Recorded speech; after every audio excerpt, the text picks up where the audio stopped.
Got it. Okay. All right.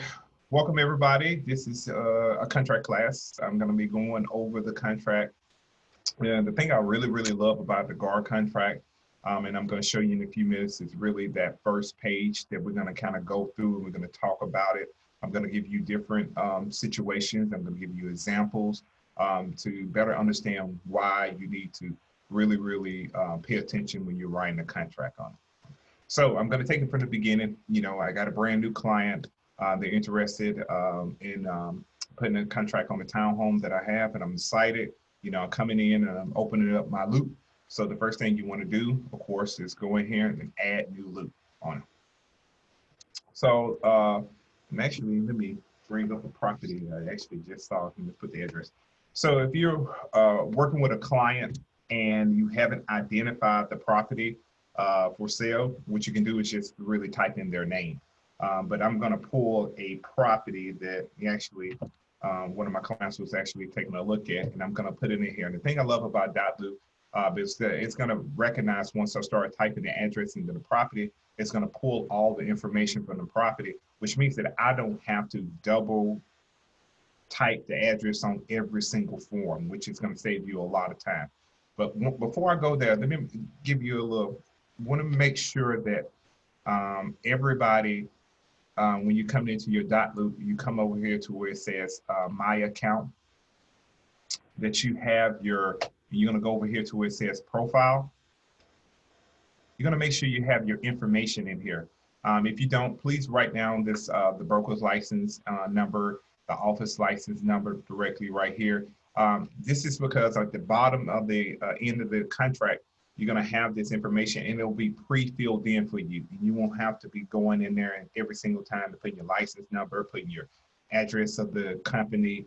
If you put it in here in your profile, it'll already automatically populate on your contract. So like I said, I went to come here to where it says profile, and you'll be able to put the information directly here.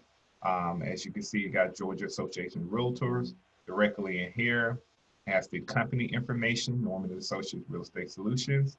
I got the company email address here. So got the company email address here. It has the address directly here. All the information, and that just saves you a lot of time. You know, I'm getting a lot of calls from agents saying, you know, hey, you know, what's the license number of the contract? And they have to fill it in several times. That's because they have it done in their profile, going in here and hit save and putting the information in directly in there. So make sure you do that part right there. It's going to help you out a whole lot on it. So let me go back for a minute. Also, make sure this information is filled out by yourself. If you're ever wondering why you can't get all of your documents, it's because you have to have your NAR number directly in here to produce all the contracts that I don't already have saved in the loop.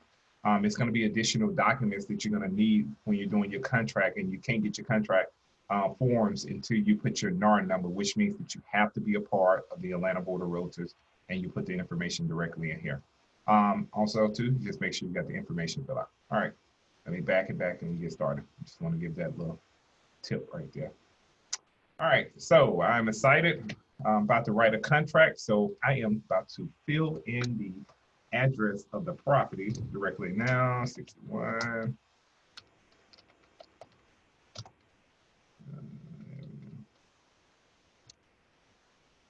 we go. Found the property right here. All right, so of course it's going to ask you, did you want to import all the data over? Yes, it's going to save me a whole lot of time and effort. So I'm going to hit import. So it's going to bring all the information from that FMLS system over into this loop. So every time I write a contract for the class, it's going to automatically put all the information in here. So we're going to go to continue.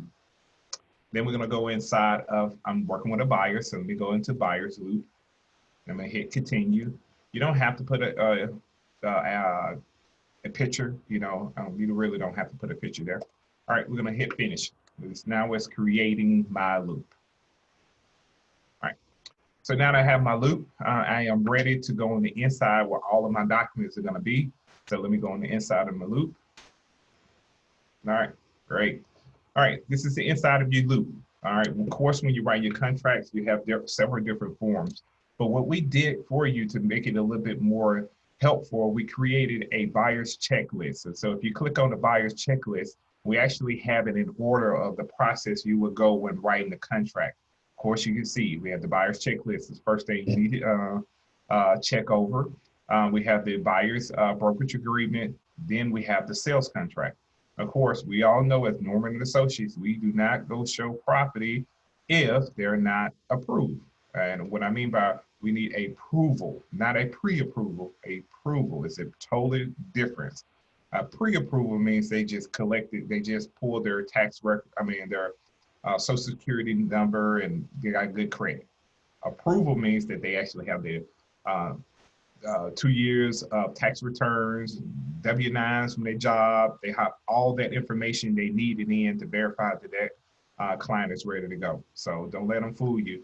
They give you a pre-approval. No, I'm going to call your lender and see that you sent over your documents, because what happened is a lot of people send over documents and their tax returns are totally wrong or something. The amount that they gave the lender is totally off from what they actually have on their tax record. So make sure you want to do that.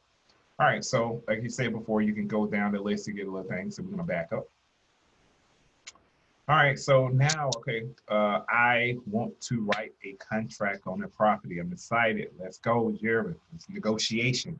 I believe that this is where agents really make their money. Right here is in negotiation on the contract. So let me open this contract. The first thing it's gonna do when you open up the contract, of course, if I had my buyer's information already put in there, it would have it up under buyer one.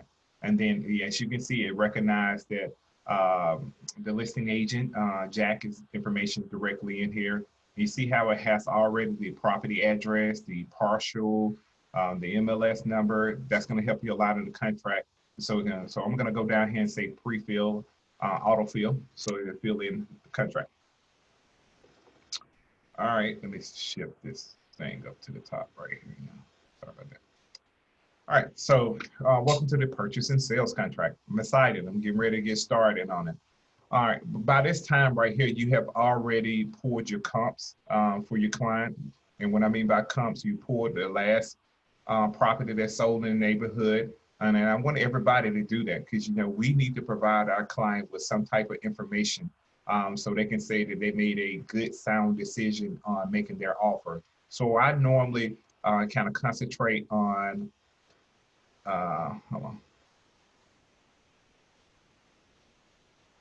Okay. All right, let me admit a couple people into here. All right.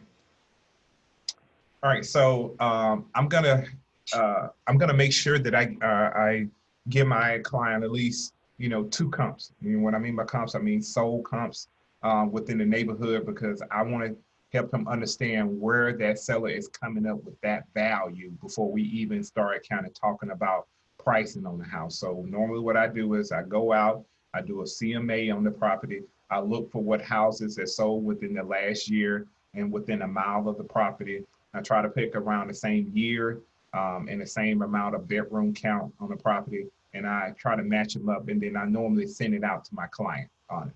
So my client already have their comps. They already know. When we start talking about pricing, we can kind of see exactly where the seller is getting their pricing, and then we can kind of talk about if anything needs to be done to the property.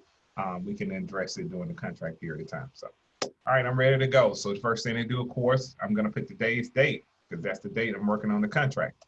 I can tell you how 9 times out of 10 a lot of agents forget to put the date on the contract. This is the date you actually start writing on the contract right here. So as soon as you start writing on the contract, of course, make sure you fill out the correct date on it. All right, as you can see, number 1 is always the purchase and sales agreement. The thing I love about this contract, it walks you in different steps. And so we're going to kind of talk about different steps, and I'm going to switch from the first page to the actual page where you'll see the literature on that first page. So the first step, of course, is identifying what the property is, where the property is located. So as you can see, because I put the address of the property in there and it identified it, it already pre-filled in the information in here, so I don't have to go back and see what the the partial ID is, what the zip code is. That's some, I could keep pushing forward on with the transaction. All right, so number A is all about making sure you identify the property. And I'm gonna give you an example on it, and I'm gonna talk about it in a few minutes when I'm talking about B. But you wanna make sure you put the correct address in there. I have seen some contracts come across where they didn't have the correct address. As a real estate agent, we need to sometimes slow down a little bit, because sometimes we get so much in a rush, we'll say, and you see how it says 61, we'll put a 62 in there, and then that's just totally off in the contract on it. So before you're sending this out to your client, please slow down, take your time, and make sure you have the correct address in there. So A is about identifying the property. Of course, you're going to put the property address in there. B, it's about the legal description. Of course, we all know from y'all going through your real estate classes how important the legal description is when you're talking about describing the property. We cannot, as real estate agents, physically go by what? The address. You cannot go by the address. When you're talking about pulling the title of the property, they're going to go by what? The legal description on it. Address is just an address. We actually go by the legal description. That's what's hold up in a court of law. It's the legal description of a property on it.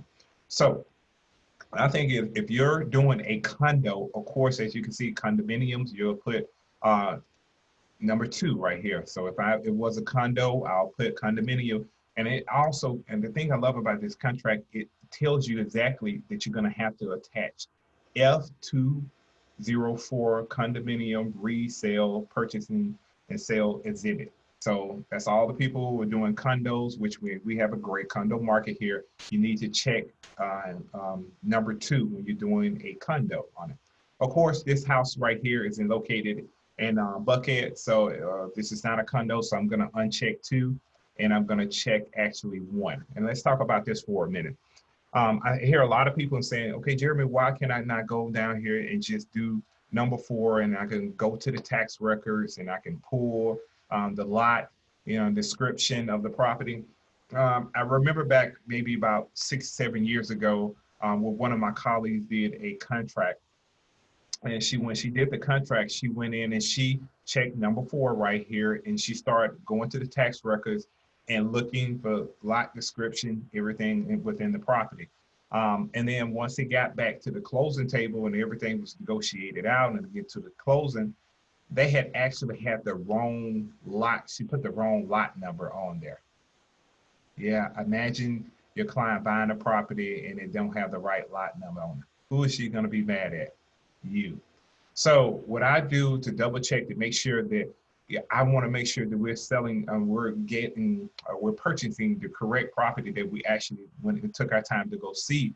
I always actually check 1. And the reason I check 1 attached, which means that I'm going to write in the contract for the seller to provide the legal description of the property.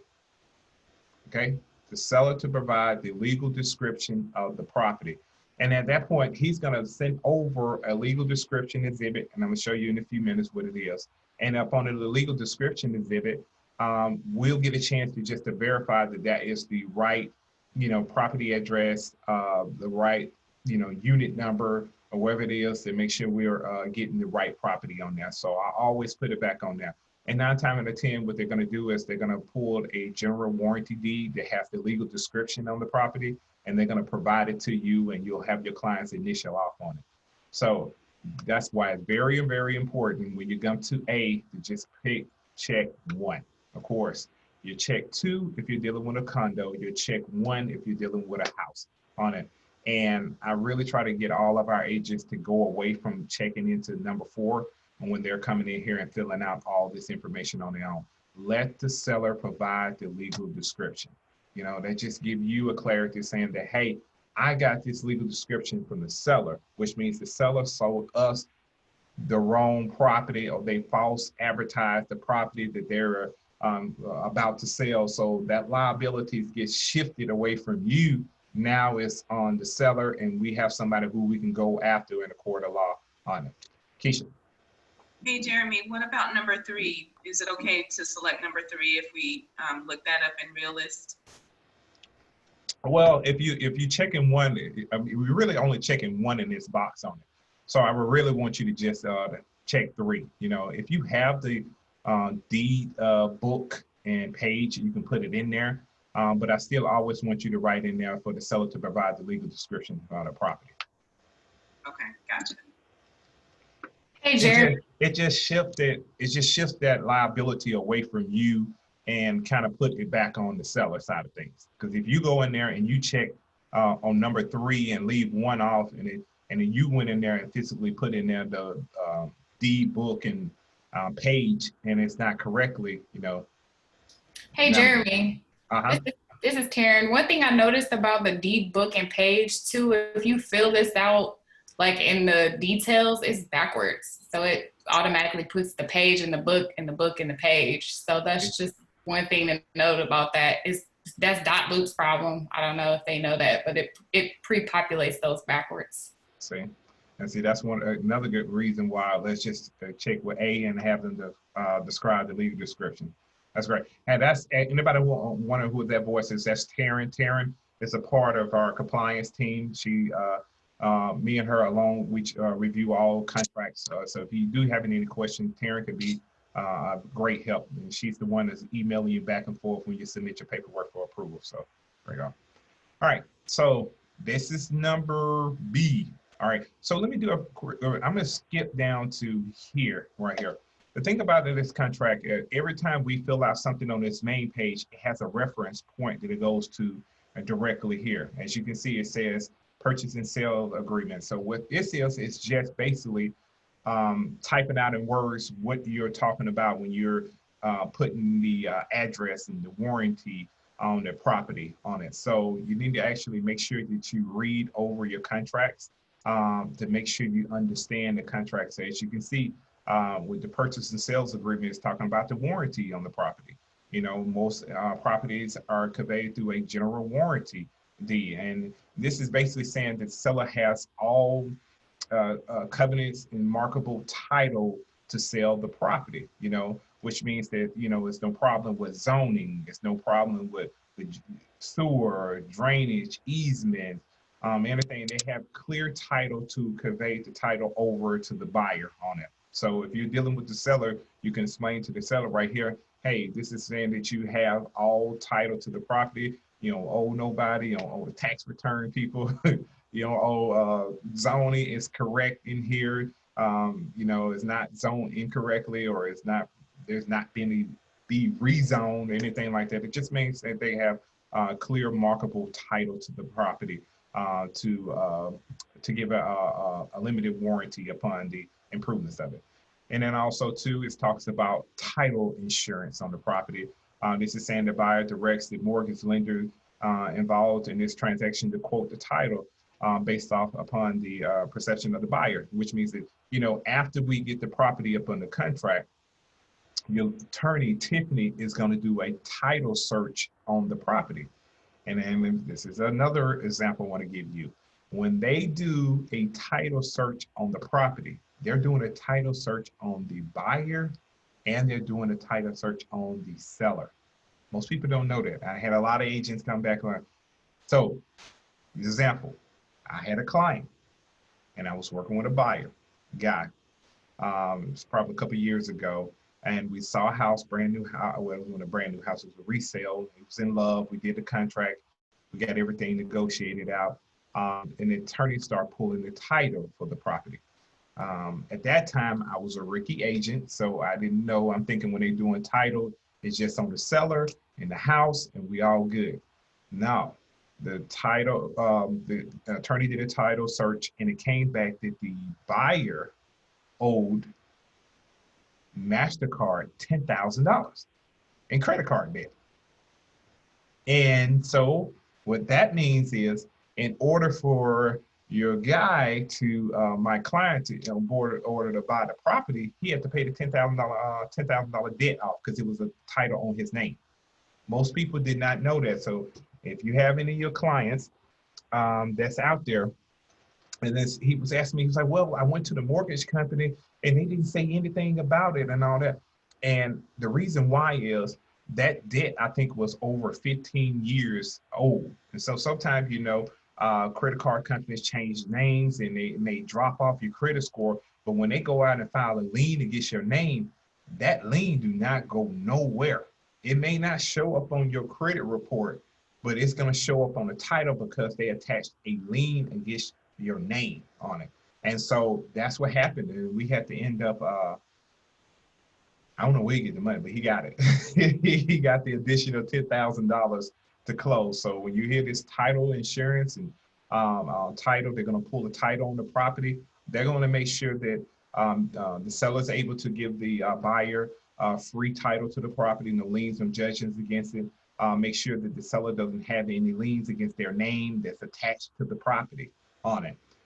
Most people, most realtors make a mistake when they first get into real estate and not pay their taxes. Well, the IRS could put a lien against your house if you got a house, and again, a lien against your name. So if you're trying to go out and buy another property, IRS is going to block you because you haven't paid your taxes. So I just wanted to kind of give you, like I said before, as I walk through this, I'm going to give you examples of what happened to me when I was writing a contract on it. So the third thing I do now is I just, even the company, I just tell my clients about some of my past history. I say, hey, you don't have no liens against your name or don't owe no credit cards out there. It may not pop up on your credit report, but it can still pop up against the title against your name on it. So that's just kind of like a little example of it right there.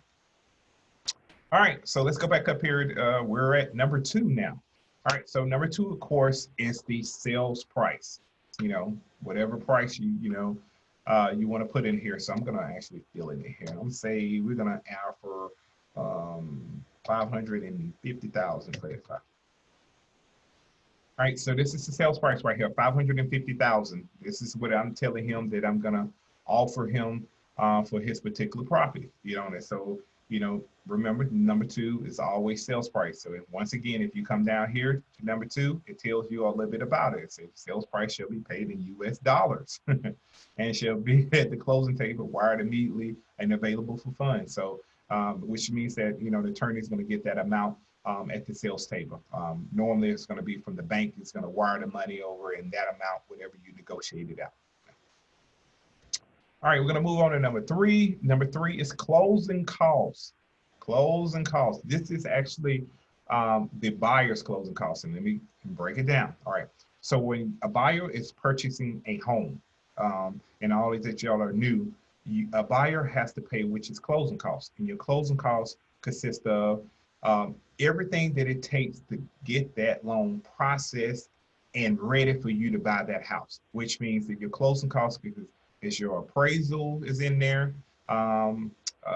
your underwriting fees, any type of underwriting fees they take to underwrite the loan, origination fee, which is normally going to be the biggest thing that's in there when you're talking about closing costs. And most lenders charge a 1% origination fee on it. Now I was talking to an agent recently, and she was talking about, and I think it was Megan, that the lender was trying to charge the client 3% origination fee. And 3% origination fee is like highway robbery right there. If a lender is ever trying to charge a 3% origination fee to your client, you need to have a conversation with your client and say, hey, that is not typical.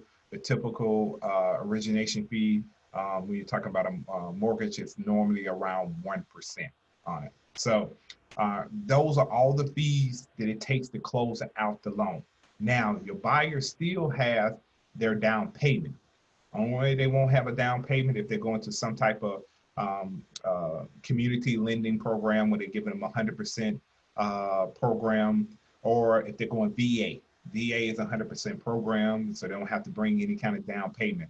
But if they're traditional, they're going to probably go through either FHA, conventional, and I think FHA is 3.5%, and conventional could be anywhere from 5%, I think is normal on conventional. And then sometimes you got jumbo loans that probably, I think they're paying 10% down on jumbo loans. So This is what, so those are two separate fees. Remember that all time, those are two separate fees.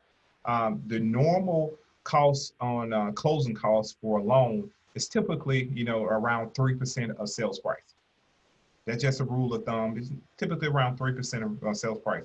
I'm always trying to make sure that I get an accurate number. So I'm always calling my lender saying, hey, I'm about to write an offer up for Miss Kennington, and the sales price is around 200,000. You know, how much is the closing cost going to get? The lender can tell you exactly, you know, hey, Jeremy, she's looking like a 6,100 in closing costs right here. Okay, that's what I needed to know right there, 6,100 on it. So if you want to get a little accurate, get that information from your lender. And I used to do that all the time. If it's going to be on the weekend, you know, sometimes lenders don't answer the phone on the weekend. I go ahead and ask them on Friday. Say, hey, Miss Kennington looking at a, you know, a house for 350. You know, if I write an offer up on the weekend, how much is our closing cost going to be? And they can go ahead and get you. So trying to be proactive. If you know you're going to show some houses over the weekend to your client, go ahead and ask the lender what the closing cost is going to be. All right. So just say, you know, if this sales price right here, of course, you know, 3% of 550. I'm just going to say 3%. That's 16,000. You can get this fella to give your client 16,000. Ooh, you're a rock star, right? You're a rock star like that. Typically in a situation like that, when the closing cost is that much, I probably, you know, of course, at that price, your client probably has some money to put down and everything. And so I kind of talk to your client about it, because at the end of the day, when you're talking about a contract, the seller's going to look at what their bottom net number is on it. So if it's on the market for 550 and I come in with a sales price of 445,000, I already took $5,000 away from it. Then if I come in with 13,000 in closing costs, that's another 13,000 away from it. You see how you keep on lowering down and down and down on it? So with our market in Atlanta, we have to be real competitive. The houses are not staying on the market long. Don't be scared to tell your client that, hey, you got to be aggressive sometime if you want this property. Show them from the comps that you're saying that they're selling in 2-3 days. You know, we can't do this. So I'm going to submit an offer for $30,000 less and then try to get 5,000 in closing costs. Yeah, some people still trying to do that, Kay. I see your face on it. But, you know, I try to tell my client, hey, you know, the house has only been on the market for 2 days. You know, let's be aggressive on forward. How much do you really love it? You know, and, you know, Jeff, I really want it. Okay.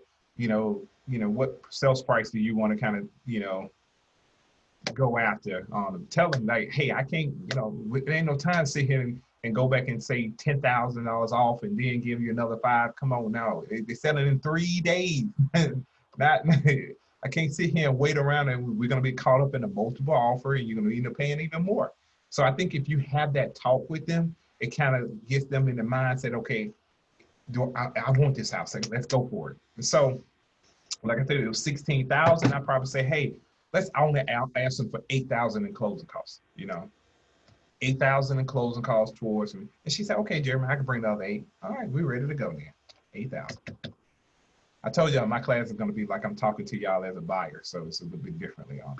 So I got my client that said they want to submit 8,000. Okay, so that's saying right there, let's go down to number 3. They're saying that the closing cost, that seller is going to contribute $8,000 towards my closing costs. Now, let me give you a little note. So say let's get, after we're going through the process of the loan, the closing costs added up to 6,000. You know, it wasn't $8,000 worth of closing costs in there. So the money that, and then most people and some buyers think that, okay, well, they give me $8,000, you know, I'm going to get that $2,000 back at the closing table. No, no, no, no, no. In this contract right here, anything, it said that the portion that is not used towards the buyer's closing costs will remain with the seller. The seller shall pay the fees and closing costs and attorney prepared for that. Any portion that's not used will return back to the seller. So you know what I do sometimes? Okay, say I find out that it's only $6,000. I try to go to the seller and say, hey, we got $2,000 left that you have contributed towards my client.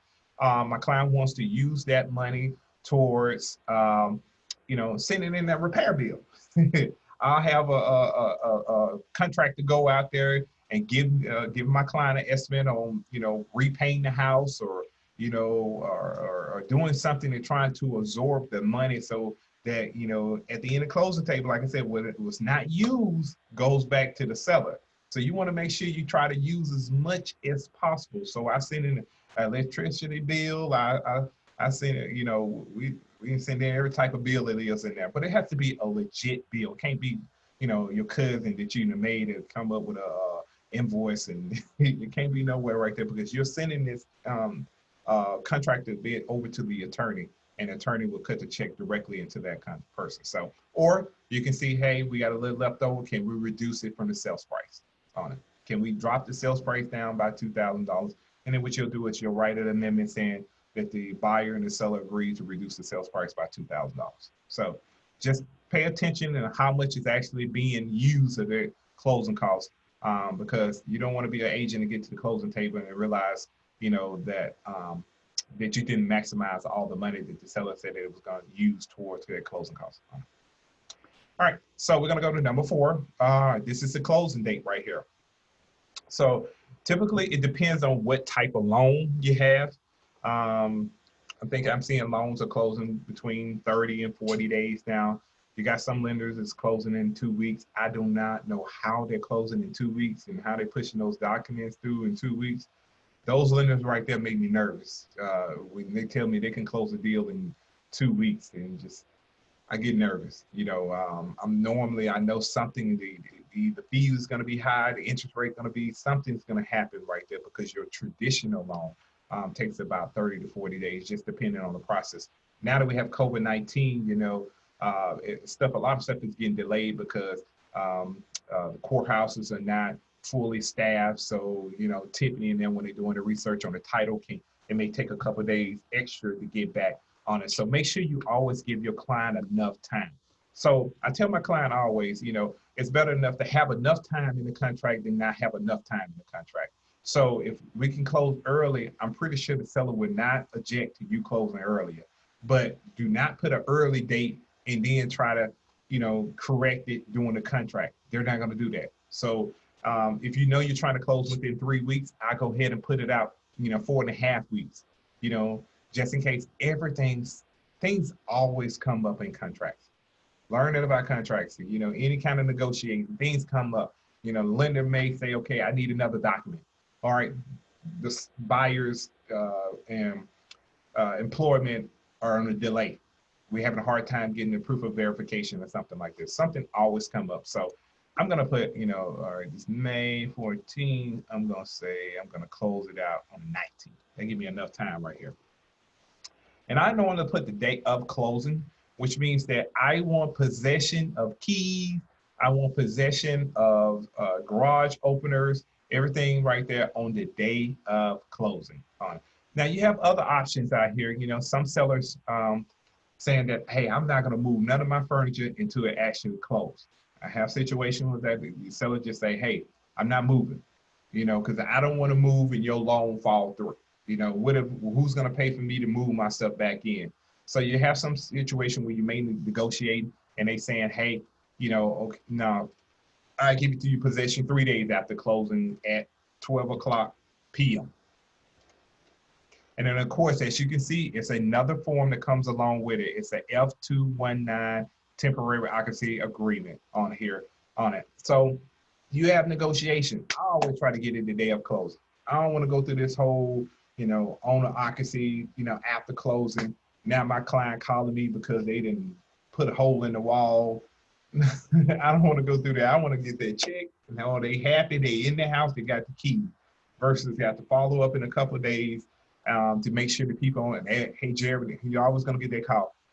They haven't moved out, Jerry. Oh, Lord, here we go again. Now I got to call the other agent saying, hey, your client ain't moved out yet, all this type of thing. So let's just take that away and let's just make sure that they out the day of closing. Let's just put it like that. So we're going to put the day of closing. All right. So and you can look here in number 4 right here is what it's talking about closing right here on it. All right, so let me pause right here. And most people don't know this, you know, and if you do, I hope you do. All right, so when you're writing the contract and you put that closing date, you see I put the closing date for June the 19th. All right, say we're getting close to the closing date, June 19th. Say it's the 15th, and the lender is coming back to me, say, Jeremy, we need another 5 days. You know, such and such happened. We need more time. You know, we don't look like we're going to meet the 19th. Can you give us more time? The thing I love about Georgia real estate contract, sorry, you have what you call 8-day unilateral extension, which means that, as you say, the buyer and the seller may unilaterally extend the closing date for 8 days. It's kind of like bringing your trump card out right here, you know, because you may get into negotiation. You may call the seller agent, say, hey, you know, we need another 5 days. We would love to extend it. And the seller agent say like, nope, I'm not giving it to you. My client don't want to give you another 5 days or something like that. Well, in your pocket, you always know that you got this trump card that is called a unilateral extension. So you can go into your GAR contract forms and type in unilateral extension. And when you mean unilateral means that I don't need the seller's signature. All I need is what? The buyer's signature, which means that stated in this contract, I have an additional 8 days if I need it because of the lender. Now, it has to be something dealing with the lender, a delay with the lender. You just can't come in there and say, I need 8 days extension, and it's not dealing with the finances. So it has to be some part of, as you can see in number 2, it says the buyer's lender. So the lender need more time. But I can say, look here, I'm going to utilize my unilateral extension, and we're going to extend the closing out 8 days. Now, 8 days is considered over the weekend too. So it's not 8 business days, it's 8 consecutive days. So you got additional 8-day grace period to get that deal done. Now, after those 8 days, you don't have no more right there on it. So you got 8 additional days. So I want to let you know that, because I had to use it a couple times. I had a situation where the seller was being nasty through the whole contract. You know, we couldn't see eye to eye. I knew it was, you can, sometimes you can tell when it's going down that direction. Well, you know, you got to dot your I's across your T's, because the seller ain't going to bend on nothing. They already mad that they agreed upon those terms with you. So they're going to call themselves sticking it to you on it. So I knew it, but I always knew that I had that 8-day extension if I needed on it. And then I needed it. So the lender came back and said, Jeremy, we need an additional 4 days. I said, okay, don't worry. I sent over the unilateral extension 2 days before the closing was supposed to happen. And I got 8 additional days on it. So always know that's your trump card. You know, pull it out if you need it. All right, so that's talking about a close call. Now we're going to talk about earnest money. So you got 2 ways of earnest money. Well, a couple ways. You can agree that Norman and Associates can hold the earnest money. We hold earnest money. You can turn it in to Bridget, and then you have to create your Worker Sumo loop, and we'll hold earnest money in our escrow account. So you can type in here Norman and Associates in here. So that's the first option. You could just keep it with your our brokerage. You know, we turn in the earnest money check, and we'll have it within the brokerage on it. All right. The second part, you can say, okay, they're really wanting, the other agent wants to hold the earnest money. So you can say, okay, I'll let Keller Williams hold the earnest money. I'll let Keller Williams hold the earnest money. That's fine. Your client will make the check over to Keller Williams at the bottom. Make sure that when they put it down at the bottom, the left-hand corner, that they put the address of the property and put earnest money on there. Don't have them fill out an earnest money form and not state what it's for. Check and not state what it's for. So you can have either real estate companies hold an earnest money check. Now you're going to run into a situation where some real estate companies do not hold earnest money.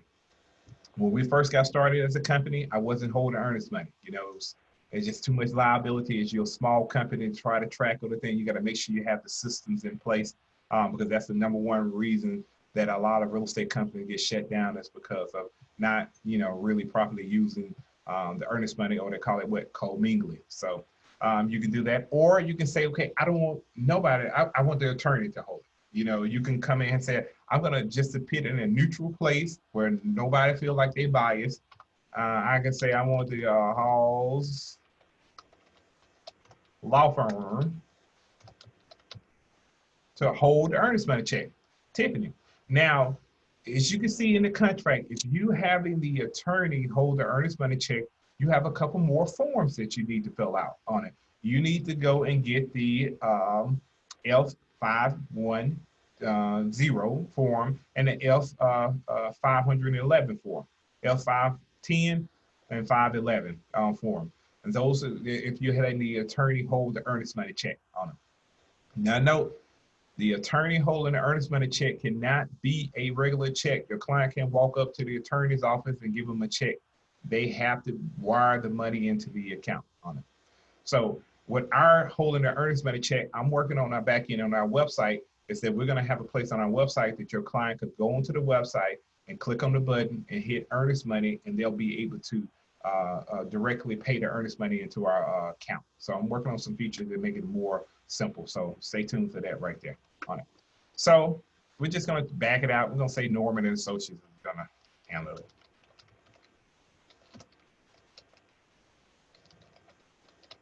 All right, got Norman and Associates earnest money. All right, I want to go down here to where it says earnest money. Let me tell y'all about earnest money. Woo, we be fighting over earnest money, boy.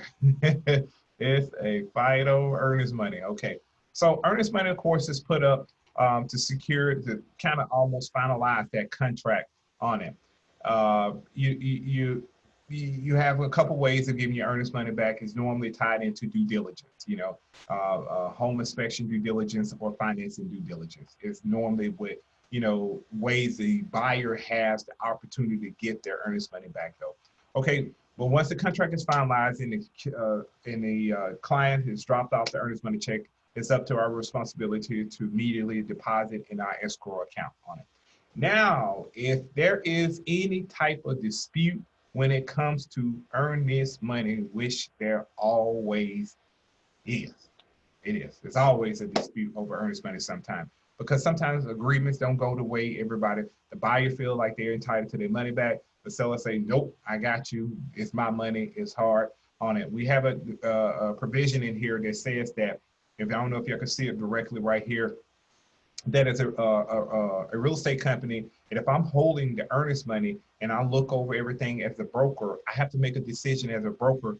Are we within the guidelines of the contract? If I feel like we're in the guidelines of the contract, I have to write a notice, write a letter, and send it over to that other real estate company and giving them 10 days to respond to the reason, me typing up why we are entitled to that earnest money on it. So, and then the other real estate company has 10 days to respond to my letter why they feel like their client is entitled to the money. So I can't just cut you the check back at the close after the thing. I can only cut you the check back if it falls in within the guidelines of the contract, or if the buyer and the seller agree and sign off a termination letter on it. So that's a dispute on earnest money right here. Read up on this earnest money dispute on it. All right, so I got Norman Associates gonna hold it. Closing attorney. The buyer gets to choose the closing attorney. The buyer gets to choose the closing attorney. It is stated in our contract that the buyer has the right to choose the attorney. The buyer shall have the right to select the closing attorney to close on this transaction. So if you work with the buyer, you get to choose whatever attorney company you want in there. Now, the seller can object if they feel like you have ownership in that law firm, like if you're a stakeholder or, you know, some type of, you know, family friend or something like that, and they feel like it's not going to be justifiable. You have to pick another attorney, and it could be a neutral attorney. But in this particular, the buyer gets to choose, not the seller, but who? The buyer gets to choose. So we're going to say we're going to use Tiffany for right now. Tiffany. All right, got Tiffany Hall Firm. Put it in there. You can use whatever attorney you want to use. Now, Tiffany is one of our preferred vendors. And we're going to go through and reshape up our preferred vendors real soon. So we may have more options up there that you want to, but Tiffany is one of our preferred vendor. She does a phenomenal job.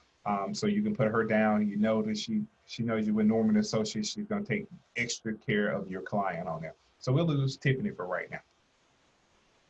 All right, number 7 right here. We're going to talk about earnest money. Ooh, earnest money, of course, we just talked about, you know, normally earnest money is 1% of the sales price. 1% of the sales price. So I get a lot of agents call me and say, Jim, how much should I give in earnest money?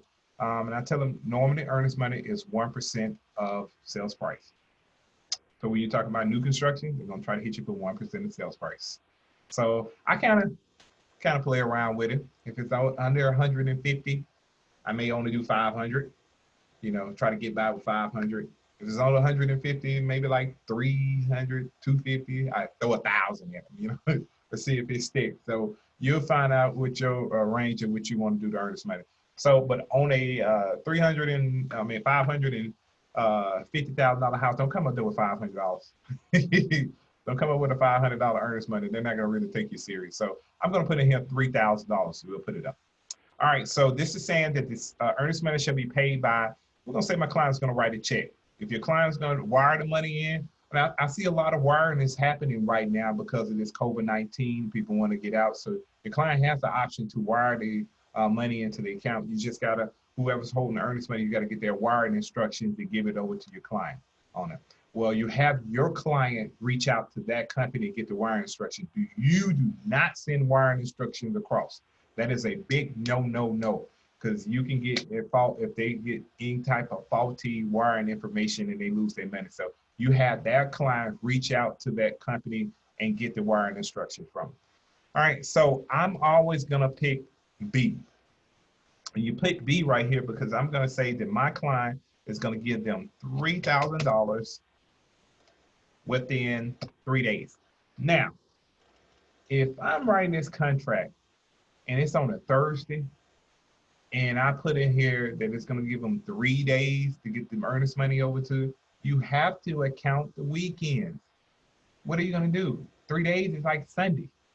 No real estate company is going to be over Sunday to give that the earnest money over, which means that if you don't turn earnest money in time, you in default of the contract, which means the seller has the right to terminate the contract. You don't want to give a seller right to terminate the contract because you didn't deliver the earnest money in time.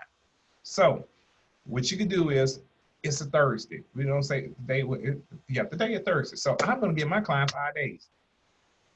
5 days. Because I'm counting the weekend. So if I'm going through, they got banks. They can't walk into the banks right now. So they got to make an appointment. You know, it's so much you got to go just to get your money out right now. So please take into account that period of time that they have to go through with it. So as you can see, do not put the day of the offer. You know, day of the offer, you're going to get it there within a couple of hours of being within the end of the day. That's kind of quick. Now, you may have some situation where, you know, it's so competitive for it. You in a multiple offer. The agent come back and say, Jeremy, okay, well, my client is saying that they'll go with your client if they can get the earnest money within 2 days. Talk to your client. Make sure your client can do it before you agree to anything. So I'm going to come back to my client and say, hey, Susan, we got it. Can you get this money over in 2 days? She might make it happen, Jeremy. I go, all right, worry. So I changed it to 2 days then on it. Communication with them to let them know the expectation. Let them know exactly what'll happen if they don't get it over there in time. So we'll put 3. I'm gonna get 5 so I can give my client time to get it over there. All right, so number 7 right here, we'll talk about down here. It's talking about earnest money. We talked about, you know, what happens if you don't get it over or you're trying to dispute over the earnest money. So just make sure you give your client enough time for the earnest money. Let's talk about due diligence, which is that the due diligence period. So we have 2 ways of getting the client's earning money back, which is the inspection due diligence, and you have your financing due diligence. Let's talk about inspection due diligence. We're gonna put in here the due diligence period.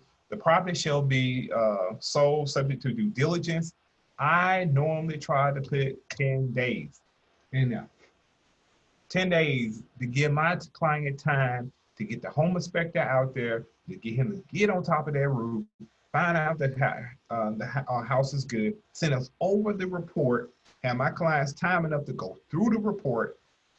If they come back with anything, we went over our home inspection reports yesterday. They come back with anything in the home inspection, I can write it down in time.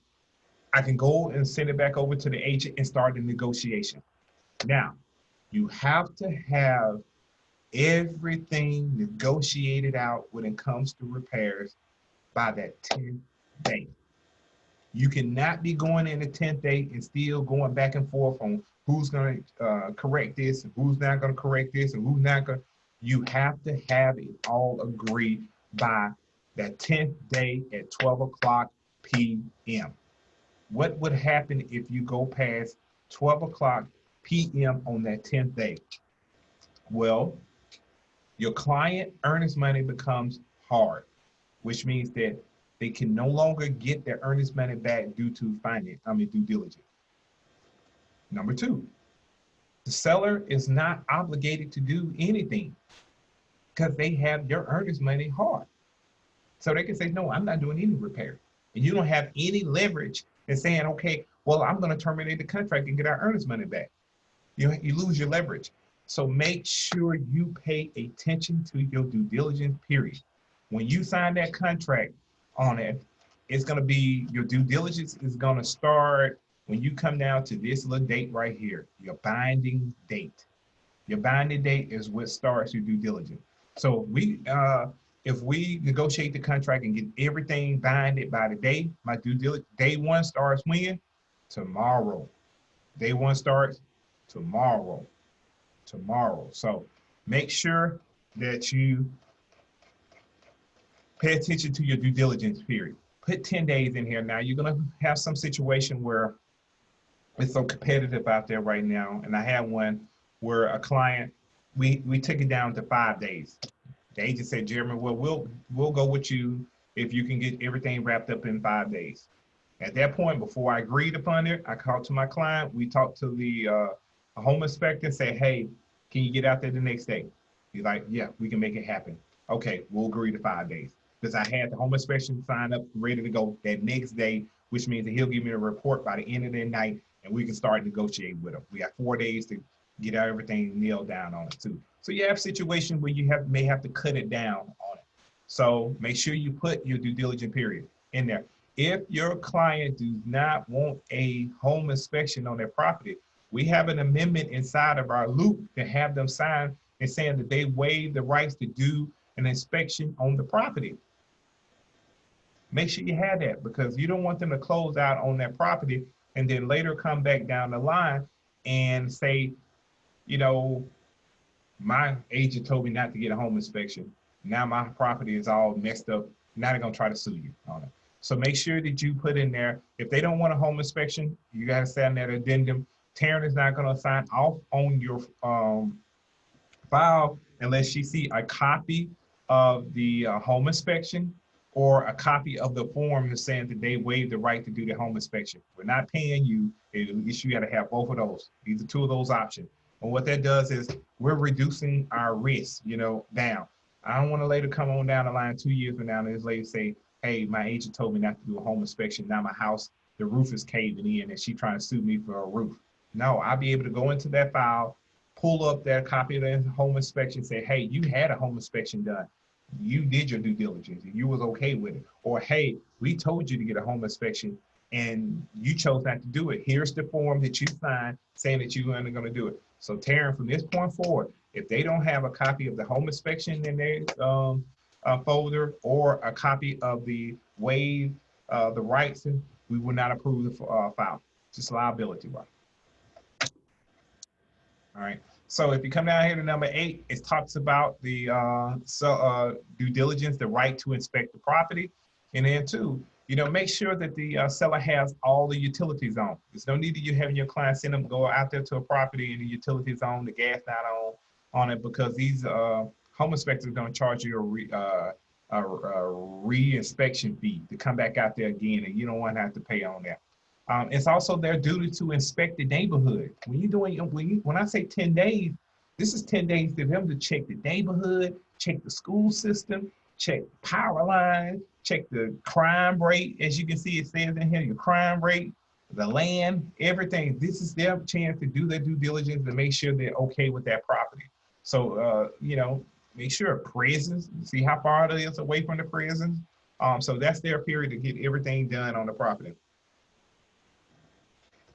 All right, so now we're gonna go into B. You don't have to do B. This is option money right here on it. I want us to stay away from option money. This means that, hey, I'm willing to put up more money that's non-refundable if we can not get the home inspection done on the property. Stay away from option money. You know, let's keep this thing simple and clean. As you can see, it says has paid seller 10% in non-refundable option money on it. Stay away from that as an agent. You want to make sure you do A right here. Number 2 is talking about option money for if you're talking about leasing the property. We're not doing anything, no option money. Like I said before, we're staying away from option money. No doing option money with Norman and Associates. We're gonna stay right here where it says A. We're gonna give them 5, 10 days, how many days of doing a due diligence period. All right, we're gonna move down to number 9. Number 9 is talking about lead-based paint. As a realtor, you could not pass your real estate test unless you knew about lead-based paint. So lead-based paint, any house built before when? 1978, has to have a lead-based paint disclosure. Now, you cannot have your client, if you're working with the buyer, fill out the lead-based paint form first. It has to come from the seller. You are in violation if you have your client sign off on a lead-based paint addendum before the seller signs off on it. You do not do that. No. Greg will hit your hand real hard from that. You request that lead-based paint from the listing agent on there and then have your client sign it with the seller's signature already on it. Don't do that. So we're gonna say, okay, this property it was built in 2005, I think. So we're gonna put it. All right, number 10, as you can see, we're gonna go back to the contract. Number 9 is talking about lead-based paint. You know, y'all already know about that part of it. All right, number 10, we're gonna go over broker relationship. Okay, so I'm working with the buyer, so which means that I am the selling broker. So we're gonna put Norman and Associates in here. All right, Norman and Associates. So I'm working with the buyer, and I'm working with another agent, as you can see with Ansley. So I am representing the client right here. That's my client right here. Now, if it was your listing, we do not do dual agency agreement, but how you can get both of the transaction, you will put in here, okay, I am working with we're just gonna change it up right quick, hold on. We're gonna say Norman and Associates here. Okay. Let's say I'm the listing agent. My buyer see one of my property they want to make an offer on. So I'm going to say, okay, I'm going to still represent the seller in the transaction. But when I'm working with the buyer, I am going to treat the buyer as a what? Customer. This is what this does right here. It takes all that liability away from you and saying that you're just working with the client as a customer. So you're not advising them on what to offer the property. You're not, you know, giving them any legal advice or, you know, real estate advice. You're just helping them write the contract. So you only can, I believe you only really can realistically represent one side, you know, good. You're trying to be in the middle of both. It's always going to be a conflict. So treat one as a customer, one as a client. One is a customer, one is a client. Never both client. One is a customer, one is a client. All right, so let's take this back. Let me get that back out here and put that back. All right, they're working with it and I am working with it. Right about. Okay, I'm good. All right, so I'm gonna go down to C, and it's number 10 down here will tell you a little bit about the agency relationships right here. It talks about, you know, non-agency relationships, talks about a consent dual agency relationship. You know, you as a real estate agent, y'all already know about agency, so just read over this right here about agency representation. All right, we're gonna go to C. C is talking about material relationship disclosure. What is that? That is if that's your mother you helping buy a house, or that's your mother that you're selling the house. If that's your sister, you have to disclose if you're related to that particular client of yours. This is where you do it right here. If you're not related to the client, put none right here, but you have to have it filled out. It cannot be blank. It has to be one or the other. If it's your brother, you'll put in here, selling broker is brother to buyer. You know, the listing agent is the sister to seller. You know, you have to disclose in the contract. So I'm not related to my client, so I'm gonna put none. All right, number 11 right here. We're getting towards the end. Number 11, and if you want an example, it'll tell you right here where C, the disclaimer, where you have to, you know, disclaim if you're related to the client and everything. All right, number 11 is talking about time limit of offer. So you don't want to write an offer and not fill this out and give that listing agent the ability to hold on your contract, which means that if you don't put a time that your offer expires, they can wait 2 days and then sign the contract, and now we got a fully signed contract on it. Put a expiration date. I normally give them 24 hours to respond to our offer. If they don't respond to our offer within 24 hours, the contract is what? Void. Don't leave yourself hanging out there. Ted, don't leave yourself hanging out there. So I'm gonna put, they got until tomorrow by 12 p.m. to give us a response on our offer.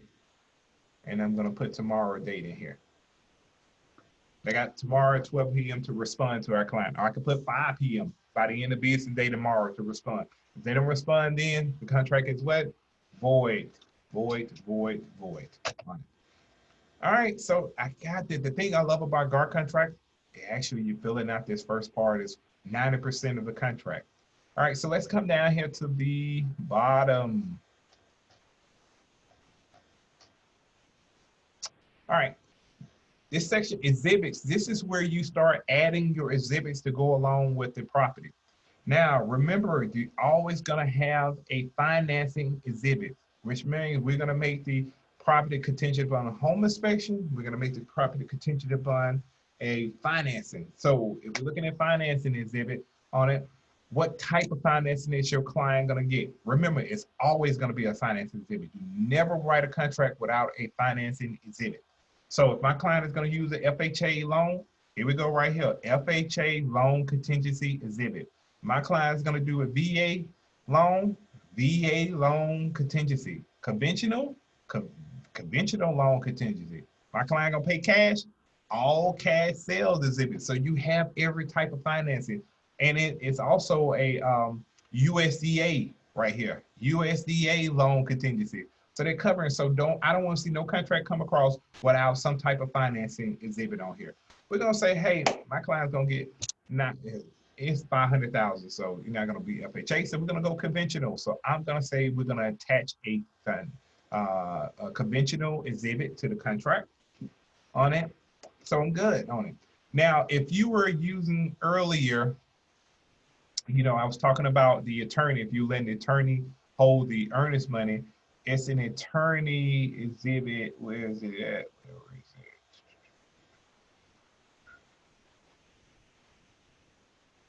Here we go. Closing attorney holding as earnest money. You're gonna say that you're gonna attach that to it. That's if the closing attorney is holding earnest money on it. This is what you mean by exhibit. You adding documents to the contract. You're adding documents to the contract on it. If you don't have it checked, you don't have it labeled, you're not adding nothing to the contract. So if you have a conventional loan exhibit, but you don't have it stated in the contract, this is a part of the contract, it's void. I can't do nothing about it. It don't go along with the contract on it. So make sure you have it. So I got the conventional, so I'm gonna put 8. Now you have some other documents in here that you may wanna look at. Of course, you know, Georgia's always a seller disclosed state, which means that the property owner has to disclose, they have to do which is called a seller disclosure form. Seller disclosure form. I'm gonna check that because I'm gonna require that seller to provide me with a copy of the seller disclosure form. Now you're gonna hear this a whole lot. You're gonna hear sometimes the owner say that, hey, I'm not living in the property, so I don't have a seller disclosure form. But did you know there is a landlord disclosure form? It's a landlord disclosure form. So if they tell me, hey, I never lived in the property, so I don't have a disclosure, you still know what's going on with that property. You had a tenant in there, you had to correct something. You gonna tell me your tenant didn't call you about a leak and nothing doing the whole property? Don't play me like that. Provide me with a landlord disclosure form. Make them provide you with some type of document over. Don't let them just sit here and say, hey, on it. Only time you may not have one if it's a foreclosure. And of course, the bank don't have no knowledge of it, so they're not gonna give you any kind of disclosure forms with it. But if they were renting that property out, you make sure they provide you with a landlord disclosure form. Make sure. All right, but we're gonna say, okay, seller gonna give me a seller disclosure form. So I'm gonna enable that B. All right. Now, of course, we all know if your property is inside of a subdivision, you have to do what is called a community disclosure. Now, if you don't have no HOA and you got no subdivision, you don't have to have one because you don't have anything that's, you know, the governance in that particular neighborhood. But if you're in a nice neighborhood with a gated and all that, you have a community disclosure. So I'm going to ask them to provide me with the community disclosure. So I'm going to make that C. All right, so now I got my community disclosure, I got my seller disclosure, I got my conventional loan contingency exhibit. I am ready to go, ready to submit this off on. Now, this part right here where it says special stipulation. This is where you get a chance to write anything, you know, your client wants them to leave the appliances in the property, or you know, take down the curtains, or, you know, home warranty, you know, or anything specific, you can write it in here. In this part where it says special stipulation, you can say seller to provide the seller disclosure within 24 hours of binding contract. Hey, I always put that in there. Always put that in there within that binding contract. So I normally put in there the seller to provide a seller disclosure and community disclosure within 24 hours of a binding contract. Because sometimes you may not get a copy. Oh, I'm going to send it over to me. You could, the reason why you want to put it in there to get it as soon as possible, because your client needs to overlook that. That's a part of their due diligence. They need to make sure they go through there. They may see something on there they don't like on it. So you need to make sure you get those documents as quickly as possible. This way you can also put in there about them giving you a home warranty. Seller to provide the buyer with a home warranty up to $600. We have a special form in our folder with different type of stipulations in there. You can see it and you can basically copy it and put it directly in there when you have different situations on there. So I'm not gonna write all these special stipulations in here on it. All right, I'm ready to go, man. My contract is flawless. I'm gonna do a sweep back up at the top right here. Oh, I forgot, remember, I wanted to check here the legal exhibit. So let me go down here, legal exhibit. I need them to provide me with the legal exhibit. Here we go, right here. Legal exhibit. We're gonna name that with D. So I normally write in here, seller to provide legal description, you know, so they just know.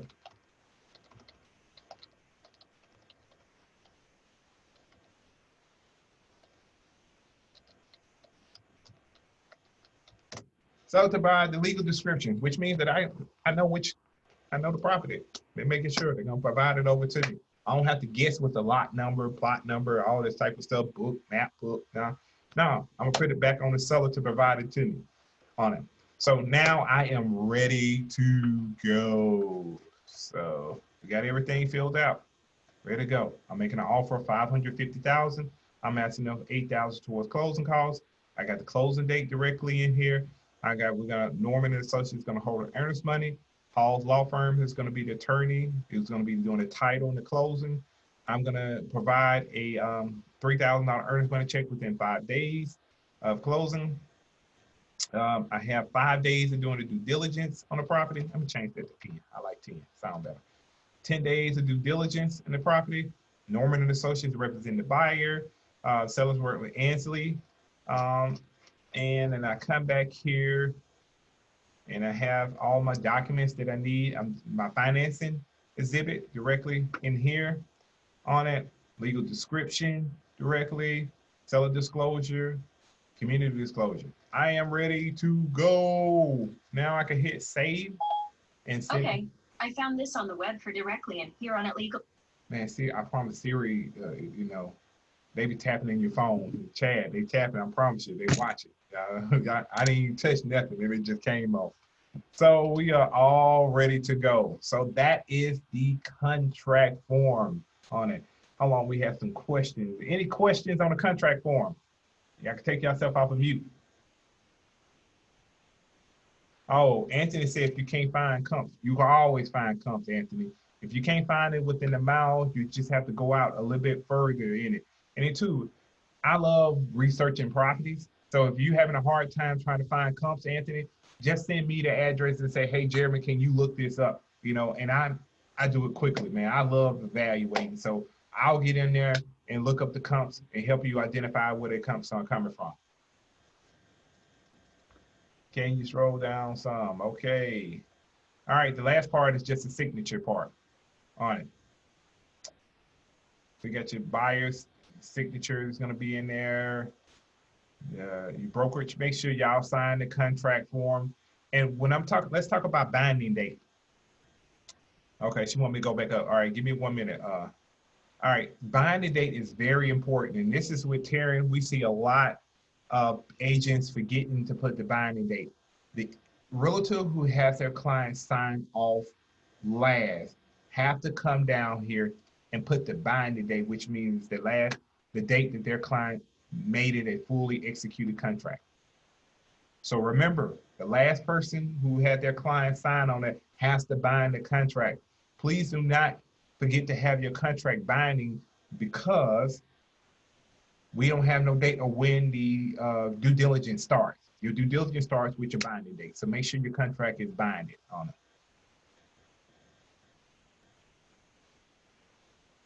Okay, she's talking about disclosure. I put in here the seller to provide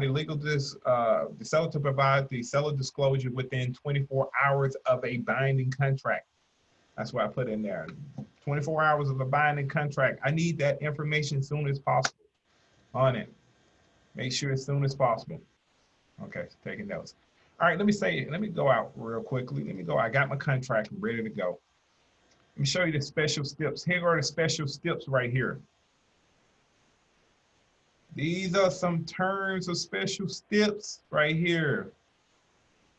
Please look at them. We got all type of steps. So you can write, I can copy this right here and put it inside of the contract. When you're talking about your hunting rights, we got timber leasing. They got every type of stipulations you can put in here. Due diligence, larger payment on it. So if you having any trouble, oh, I don't know what to write in this step, and it's talking about zoning, flood zone, here you go right here. This is a stipulation for you right here with, I'll copy paste this and put it inside of my contract. You got right here kickbacks. We don't want don't do no kickbacks, you know, on here, right here. You got repairs. If you're talking about repairs and releasing the name of the items, you can tell seller warrants that the following items in which the buyer is unable to inspect shall be in good working orders and repair for any period of 7 days, or how many days you're on here. These are additional steps and everything like that on them. All right, Charmaine said, any additional information you'd like to provide when you do, when you're dealing with a new constructions are very kind of really simple on it, because we really don't write the contracts when you're talking about new construction. The new construction agent really writes the contract. The only thing I can really say when it talks about new construction is make sure you still can negotiate closing costs on it. So make sure that when you're looking over the builder's contract, that you account for the closing costs. If they say they're going to give your client up to $10,000 in closing, make sure it's stated inside of the contract. Your new construction contract will not have a closing date. They're going to always put in there to be determined. Why? Because it's all dependent on the weather. You know, they don't know if it's going to rain for 7 days and the crew gets delayed on there. So you want to make sure that, you know, you're really managing the contract when you're talking about new construction. If the house is not built, you're going to be making sure they're going to have a framing inspection. They're going to have a drywall inspection. They're going to have which is called a punch list. But the new construction agent will notify you at every step on when they're going to do the inspection with the buyer on it. Now, one thing I saw in the new construction contract with one of our agents is that the agent was saying that the listing agent talked about that they were going to upgrade the countertops on there. And she just called me. She said, Jeremy, she sent me over this text message saying that they was going to upgrade the countertops and they're going to do this and that. And I asked her, can you show it to me in the contract? And it wasn't in the contract. It has to be in the contract because the builder is going to go off of everything that's in the contract. So if you're dealing with the new construction agent, make sure they put everything in the contract that your buyer wants. If they want new flooring, put the flooring, make sure the flooring in there. And normally they do a great job of putting like an upgrade checklist in there and they'll have it in there. But just all you have to do really, when you're talking about a new construction contract, is making sure that all the things that they want in the house is stated inside of the contract part of it. You really don't have to write the contract on it, and it's no specific new construction contract because every subdivision has a different type of new construction contract on it. I just say read over it, making sure that the major things, the closing costs is in there. Closing date may not be in there because they're going to say to be determined, and making sure the lot that they actually want is in there too. The lot number on there. That's a big thing to watch in there. So those are the things I can really say, Charmaine, when you're talking about new construction part of it. All right, y'all remember special stipulation. If you're having a hard time of trying to learn how to write it in the contract, just come in here to where it says special stip. It's so many different steps in here that you can just copy and paste inside of your contract and make you look like a what? Professional on it.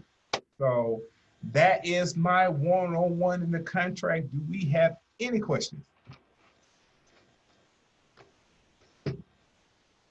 And it only took an hour and a half. Any questions? Any questions? Y'all good? Take y'all off mute. I want to hear from each one of y'all. How do I take off? I'm muted all y'all. So, Charmaine, how you feel? I feel good. I need it. Thank you. All right, Kendall, how you feel? I'm good. Very great information. I needed that. Lakeisha, you've been through a couple contracts. You should be okay. How you feel? I'm good. Practice makes perfect. You get better with each contract. You do. Courtney, how you feel? Courtney? Find the mute button. Okay. Good. I feel good. It was a good refresher. You gave some additional information, especially when it came to the holding the fund. Yeah. Something that even in all the contract classes I've been on, they didn't speak as thoroughly about. I don't know. Yeah, that earnest money, I just been in so many battles over the earnest money on it. All right, Tiffany says she's good, no questions. Okay, anybody else? I got a question. question. On earnest money. Okay. So I haven't typically done like actually bringing them into the office. I always do the wire into the closing, but I just ran into a seller who doesn't allow the closing attorneys to hold it. So would I take a picture of the check or is it the receipt of the deposit that would suffice? You could take a picture of the check. Okay. Now, their lending company may want to see a copy that it on the buyer's end that it went through. But for us, you could just take a picture of the check and upload a copy of the check, and that's it. And you send that over to him, and that should suffice. That should be good enough.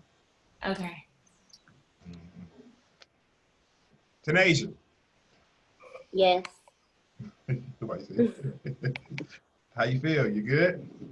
Yeah, I feel good. It was like a refresher. I definitely needed that breakdown step by step. Well, good then. Y'all been on my class. I'm telling you, I'm getting better at this training. I'm ready for my next thing. So I use a lot of my situation because I've had so many different situations. All right, reminder, let me tell you a situation I had on the contract, and it was a big one. We had earnest money was $10,000. And of course, we had it contingent upon inspection, and we had a contingent upon financing. Okay, we cleared the inspection. We agreed upon all the terms on the repairs, so we moved over to the financing. One of my celebrity clients, they was going through the process of getting their loan, and the lender needed additional more time on it. So I sent the request over to the seller to extend the closing date. So they gave us one extension. We was good. We extended it out a whole new. And if you remember, when you extend the closing date, what else do you need to extend? The financing date too on it, because you wanted to be tied in just in case something happens. So I put in there, you know, extending the closing date and financing date to be moved additional 5 days. All right, so came down, damn lender, needed more time again. Jim, I'm almost there. Just give me 2 more days on it. So I was telling my client that, okay, well, let's ask for additional 2 days. I talked to the agent. He felt some type of way and on it. So it was coming at the end. I needed to put this, I needed to give us more time by the end of the day. If not, the earnest money was going to become hard on it. And so I waited to the last minute to write the agreement up for my agent to, for my client to sign to extend the closing date and the financing. And I couldn't get in touch with my client. So I'm literally calling my client, calling, like, hey, answer the phone, execute the transaction. And at this point, the seller didn't agree to give us the terms. So I needed it. I always, if the seller is not going to give me the extension, I have my client sign a termination letter and the extension at the same time. Why? Because if the seller chooses not to extend or give us additional time on the closing costs, closing, I'm going to send them over to termination. That protects the earnest money. I don't worry about my client losing $10,000 on it. So you always have both of them at the same time. Now, I'm calling my client. It's like 11 o'clock. I'm sweating at this point right here because I know I talked to my client earlier that day and I should have had them sign the agreement earlier that day, but I waited to the last minute to get them to sign. I'm blowing their phone up. My client was on a flight. So, of course, on the flight, he didn't get it in time. Luckily, we closed on the property, but we missed a period of time. My client signed it at like 12:10. I'm like, what? I'm nervous, Chad. Like, oh Lord, his earning money hard. This guy better close out on this loan. It's $10,000. I don't have $10,000 to give him towards his earnings money. He's gonna probably sue me. I'm just gonna be whatever it's gonna be on it. So make sure you get your extensions done in time. Don't wait till the last minute. If your seller is playing hardball and they saying that they're not gonna do anything on it, have them sign the termination and the agreement at the same time. Because if it comes down to it at 11 o'clock, send over that termination. You know, you can't play with nobody earnest money on it.